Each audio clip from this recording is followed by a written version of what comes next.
The Tales of series will always have a special place in my heart. I'm a huge fan of the series, but I still haven't played and collected all the titles. The Tales of series is very similar to Final Fantasy, where most installments are standalone, but they reuse elements like magic, world building, character interaction and combat.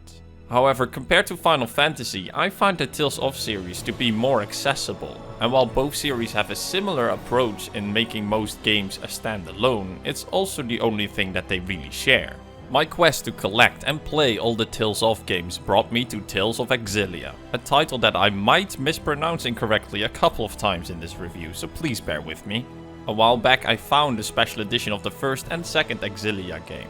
This granted them a spot on my to-play list, a list that always keeps growing, but I finally got around to play the first Tales of Xillia game. When you play a Tales of game, you already know to a degree what to expect, yet they usually manage to make the game stand out enough on its own to avoid that all the games become one big blur of the same thing.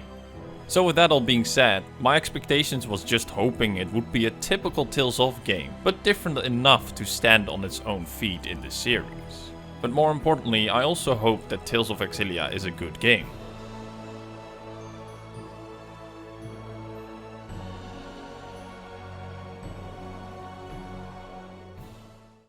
Usually a Tales of game opens with an anime style opening, but that was not the case in Tales of Xillia. Instead it throws you right into the world and story through an animated cutscene. I do love a nice anime style opening as it usually shows and tells you something of the story you are about to experience. But in Tales of Xillia I actually liked it that they skipped the opening for the first time. Because they skip it the first time, it creates a little bit of excitement and anticipation for the opening. At first I wasn't really sure about the opening as it didn't really show a lot. The music was alright and the animation quality was good, but the overall feeling just didn't hook me. The opening did grow on me over time as it looked really cool, but it still felt to me disconnected from the story, leaving you in the dark. The story of Tales of Xillia is set in Rise Maxia, a world that humans and spirits share through a symbiotic relationship. The two largest nations are in a constant struggle to rule Rise Maxia and do everything they can to obtain more power, even if that means abusing the symbiotic relationship between humans and spirits to create devices of immense power. We follow Mila Maxwell, who tasked herself to protect Rise Maxia, and we follow Jude Mathis, who is a medical student. He was in the wrong place at the wrong time and gets caught up in Mila's mission to protect the world. But he's a good kid, so he wants to help her. Mila and Jude set out on a dangerous adventure together with a small group of friends to stop people from destroying the symbiotic relationship between humans and spirits. Personally, I thought that the story was very weak at the start, despite its interesting premise. It barely came off the ground and I noticed that I gradually didn't really care for what was happening until the halfway point. Don't worry, I won't spoil it here, but there was a game-changing moment in the story that caught my attention. From that point on, I actually really started to like the story and the direction it took. The story premise has some great ideas. The symbiotic relationship between humans and spirits stand out the most, but the idea was not used in its fullest extent. Symbiotic relationships happen a lot in nature and it's a very interesting topic, especially when such a relationship is applied to humans. The usage of the ski element of the world and its story was very inconsistent, leaning heavily on it in one moment only to completely ignore it in the next. At first it does seem like there's a lot of world building and weight behind it, but in reality that's false and the bit that was there was used poorly. It was very odd that in a world where two nations try to one-up each other barely seemed to affect it or its people. The world was very static and even large events seemed not to affect it. And while the story and world building was lacking at times, the characters and the interaction with each other made up for that. Characters in Tales of Xillia are mostly stereotypes. You got the nerdy good guy, the badass mercenary, the cute kid and the cool old man. Alone these characters are rather bland, but mixing these in a group is what makes them stand out. There are a lot of skits where you can see these characters talk with each other about basically everything. Things like food, clothing, fighting, themselves, and events that happen in the story. These skits are always fun and it makes their friendship believable as they share their thoughts and opinion with one another and even argue when their thoughts or opinion differs. It's a very organic way to get to know these characters as the player. But these skits are not all serious talk. It's actually quite the opposite as they usually joke around a lot. It's also very cool how basic stereotype characters can feel so different just by having them talk with each other. Character interaction through these skits is definitely one of my favorite elements in any of the Tales of series, and in Tales of Xillia it was done very well. These skits, however, are completely optional, but I never skipped one as that would be a waste.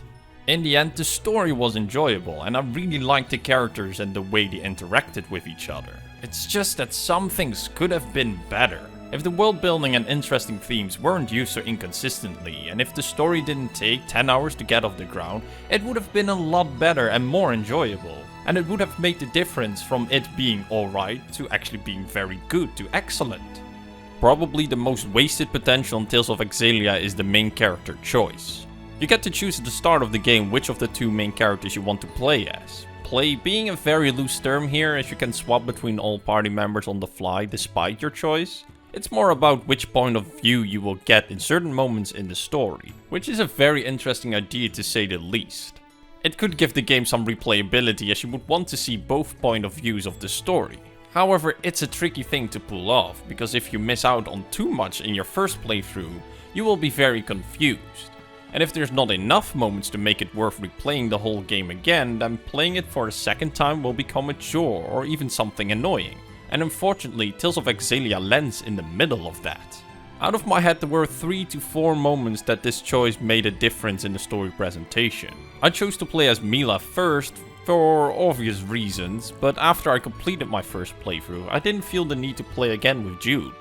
The impact of these story moments were mild, and it was easy to fill in the blanks for the side that I didn't play as. After I completed the game, I checked on Jude's side of the story, which made me realize picking Mila was not the best option. So yeah, fun idea, but the execution wasn't that great. Combat, however, is great, but it's not easily explained what it is. Apparently it's the so-called dual rate linear motion battle system, which is a variant of the linear motion battle system that is commonly used in the Tales of series. Yeah, I don't blame you if you don't know what that means. I played the game and even I don't know what that really means, but I will try to make it more understandable. The combat is encounter based. As you walk through the world, you encounter monsters. If you walk into them, or vice versa, an encounter starts. If you approach the monster from behind, you even get an opening bonus. You then fight together with 3 other members of your party against these monsters, and once you kill them all, you win and the encounter ends. While the encounter happens in a 3D environment, you are actually locked to your target on an axis. This makes the combat feel a little bit like a fighting game, as you're basically looking at a 2D plane while fighting. You move back and forth over this axis and fight one monster at a time. And when the situation requires it, you can unlock yourself from this axis to position yourself better to your enemy. This type of fighting is something to get used to, as it feels very unnatural if you never experienced this kind of combat before. And this is only the beginning, as in typical JRPG fashion, it throws a lot of things on top of that as well. You got your basic attacks, skills and spirit arts to create combos, but besides that you can also link up with one of your party members. This link will give you a bonus perk that against certain enemies is very helpful, and it will even change your basic combo a bit. You can also combine skills and spirit arts with your teammates, which does a lot of damage, and it comes with a very cool animation. There is also a block and dodge system, but it works very clunky. When it works, it gives you a huge advantage over the enemy, but to use this system you must be very patient. The combat is very static, you can't interrupt your attacks to quickly dodge, and when you get hit, you're stun locked and got nowhere to go. Though in normal encounters I rarely felt the need to block or dodge, as it was very easy to stun lock the monsters before they even could touch me. Boss battles, however, are a different story. They can be tough, especially if you don't take time to properly level your team and make sure they're well equipped. But even then, during most boss battles, the combat tends to lose its quality and it becomes more or less a stun locking competition. You go back and forth with the boss, blocking their attacks or getting stun locked, taking the damage, only to return the favor and stun lock them for a moment and do a lot of damage. Usually during boss battles I just hold block and wait for one of my party members to stun lock the boss, and then I join in with my combo. On normal difficulty this tactic works fine for most of the time, but I don't know how it works on higher difficulty. But besides the boss battles, the overall combat is really good. It gives a satisfying feeling when you get a good sort of rhythm going between your combos and your link up attack with your teammates. But if that's lacking or you don't get a good rhythm going, the battle can get painful. Luckily that rarely happens, and when it does, you can depend on your teammates to carry you for most of the time. While I play Tales of games for the story, I did enjoy the combat. It's very similar to other Tales of games, but it's not as convoluted or complex. I would say this combat is one of the better ones in the series, as the combat stays rather simple. Though you could consider that to be a downside, especially the leveling system, as that was a bit too simple and to a degree boring. It uses a web format that expands once you invest enough skill points in certain parts of the web. It was very basic and even offers you an auto level function that worked alright in some extent. But again, its simple design could be considered a downside, but I personally would consider it to be, in Tales of Xillia, a good thing. While it doesn't give a lot of options in terms of builds, it does avoid the problem of making the game too complex with stats and mechanics, something many JRPGs suffer from, and I'm glad Tales of Xillia was spared from this fate. The way shops worked, however, was a lot more interesting than the leveling system. You use a decent amount of items throughout the game, and when you buy them at a shop, they basically gain XP and in time will level up. As shops gain levels, it will offer you discounts and new items. You can also level up the shop with money or by giving them items dropped by monsters. This made fighting monsters worth your while, not only for the XP but also for upgrading your shops, which in turn means better equipment and items. And be sure not to underestimate the importance of items and equipment. Even if you play the game on normal difficulty, you and your teammates still use a lot of consumables, and having good equipment always helps out. But even on normal difficulty, I sometimes felt the need to grind a little bit for these things, especially at certain bosses, as they were very brutal.